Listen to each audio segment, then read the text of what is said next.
What's going on, everyone? So the Los Angeles Lakers really need to make some moves. I mean, Rob Pelinka has his work cut out for him because the Western Conference is going, it's already a juggernaut. It is already terrifying. And it's about to get a whole lot worse, right? One, the Dallas Mavericks just landed Cooper Flag. So that in and of itself is going to be crazy. On top of that, Dallas was probably going to be better next year regardless. Obviously, Kyrie's going to miss some time. We'll see how that plays out and, how that ends up going. But, Dallas was a team that was looked at as like, hey, they might be a contender, right? They're deep, they're talented, they're defensive minded. Like they're a very good basketball team, right? So they're not going anywhere. Oh yeah, and by the way, the San Antonio Spurs are probably going to get Giannis. Like right then and there. So now, bare minimum, you have the San Antonio Spurs and the Dallas Mavericks getting better, right? And look, the Lakers were the 3 seed in the Western Conference, so that's good, but a lot of teams are going to get better. If OKC loses, what do they do? If Denver loses, what do they do? What do the Clippers do now that they're a first-round exit, right? What does Memphis do? If Minnesota fails to win the championship, what do they do, right? Like Houston, what if they get Kevin Durant? How does that look? Right? Like there are so many teams that are going to be so much better this upcoming season. The Pelicans will probably be better, right? Like you have a lot of teams that are going to try to figure some stuff out, make some moves, make some adjustments. Yes, every year there's that team that, people think is going to be really good and they're not. There's the team that people think are going to be really bad and they're not, right? You see it every year. The problem is that there is a very good chance that those teams are the Lakers, that the Lakers are expected to be really good and aren't. Or there is a potential where the Lakers, because people either love or hate the Lakers, where they're going to drop, right? Lakers cannot sit on their thumbs. Rob Pelinka cannot sit on his thumb. He has to, and I mean has to, get some deals done. He has to get some moves done. Bare minimum, you got to get a center. Bare minimum. All right.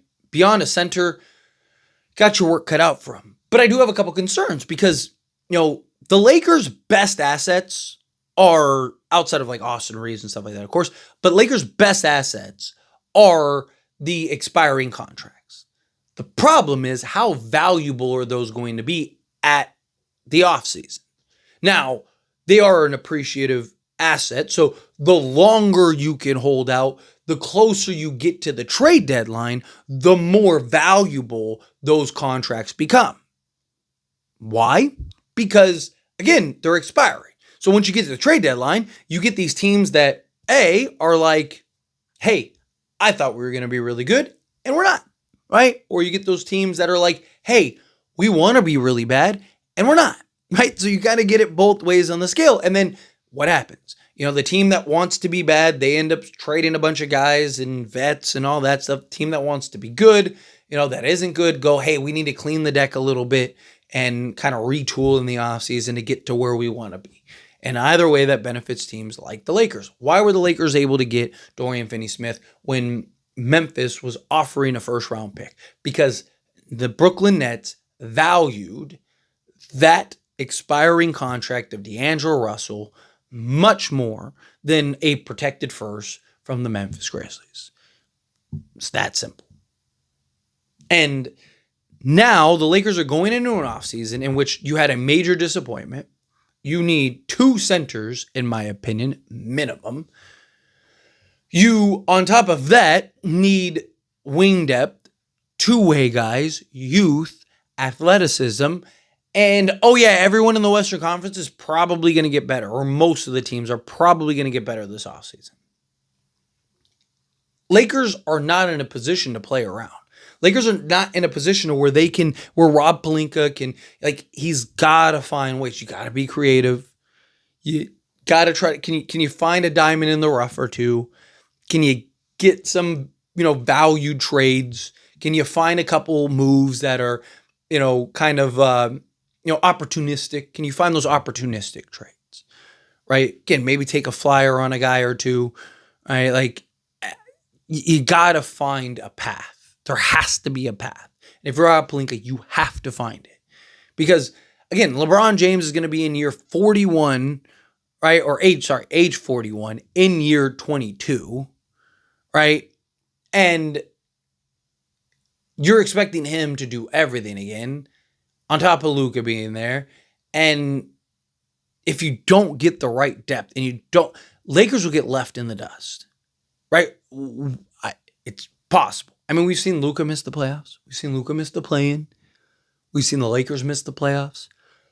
Seen the Lakers miss the play-in, right? Like, so again, you're talking about, well, I guess not playing, but you get my point, right? Like, the Lakers are a team that none of us would be surprised if they don't make moves, or at least the substantial moves, that they don't essentially fall off a cliff, right? Now, I do believe, bare minimum, that they at least address the center position and get 1 to maybe 2 free agents, right? I think bare minimum, they're going to get probably anywhere from, 3 to 4 guys this upcoming offseason, right? I think 1, they'll trade, whether it's a Daniel Gafford or Nick Claxton or something like that. They'll make the trade for the center. They'll probably bring in a backup center. And then from there, I think we'll see kind of the transition of like, okay, well, are we able to get, a Gary Trent Jr.? Are you able to get, this guy or that guy, right? And you get 2, 3 guys in free agency. It's like, okay, here's a couple guys. We're not done. We're not finished. This is only the beginning. But again, our assets are more valuable the closer we get to the trade deadline.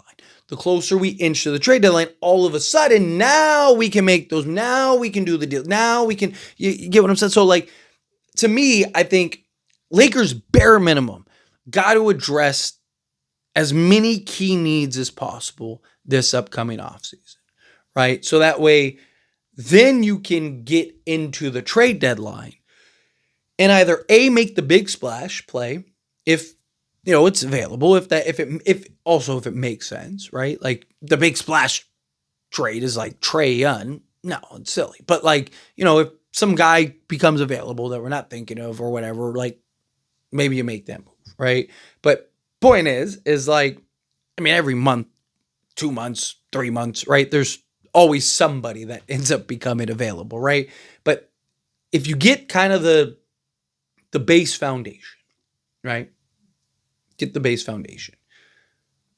From there, you can now go and get to the trade deadline, kind of ride the wave, right? Stay afloat, and then go get that guy to maybe 3, and now you're off to the races, right? Maybe it's that key 3-and-D guy. Maybe it's that opportunistic trade that just, develops on its own. Maybe it is another star, right? Maybe whatever. We'll see what ends up developing, but point is that, like, again, the Lakers' best asset is the expiring contracts. They have 1 first, 5 pick swaps, and a second.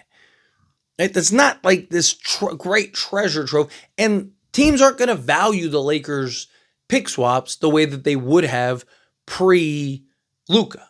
Right? Because teams would have looked at that and been like, hey, when LeBron leaves, Anthony Davis is going to be, 36 or whatever. Like, those picks are probably going to be pretty good.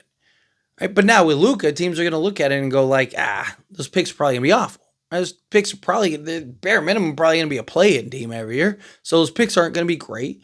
Right? So, like, if you're a team like the Lakers, like, and you're Rob Pelinka, you have to find those quality moves. Or, again, run the risk of getting left behind. And I do not want to see the Lakers get left behind. Please, for the love of everything, do not get left behind. Because there is a scenario, there is a path, there is a version of this where I can absolutely see the Lakers getting left behind because they didn't make any key moves. They didn't make, they went and traded for Nick Claxton and were like, hey, we did it. Hey, what more do you want from us? We got it, right? And then just like re-sign everybody, and then now it's just like we can all see that, right? There is a version of this in which the Lakers were like, boom, Lakers are one of the best teams in all of basketball, and then there is a version of this where we're like, Lakers are probably missing the play, right? Especially with how tight the Western Conference is. And it's only going to be tighter. It's only going to be more challenging, right? I mean, Lakers lose one more game, they're, like the 7th seed again. That's how tight it is. Lakers cannot afford to mess around. You have all these teams that are going to get a lot better. Dallas is coming. Spurs, if they land Giannis, they haven't landed Giannis at least at the time of recording this video, depending on, when you're watching this video. If it's a month or two from now, very well could be on the Spurs. And we're all just like, yep, there it is, right? So, again, the Lakers cannot play games this offseason. Too many teams are getting too good too fast. In a conference that was already insanely stacked. All right, so we'll see. Anyway, as always, this is a discussion. Pass a question on you. Let me know your thoughts and opinions down in the comments below. What do you think? What are your thoughts? I'd agree with me, disagree with me, kind of mixed in the middle. I would feel whatever your thoughts are. Either way, I'd love to hear it. So let me know down in the comments. That being said, if you haven't liked this video, hit that like button. Helps me a lot. It's me enjoy these types of videos, and I truly appreciate it. Not subscribe channel, hit that subscribe button. Turn on the bell notifications. Appreciate y'all. See you in the next one.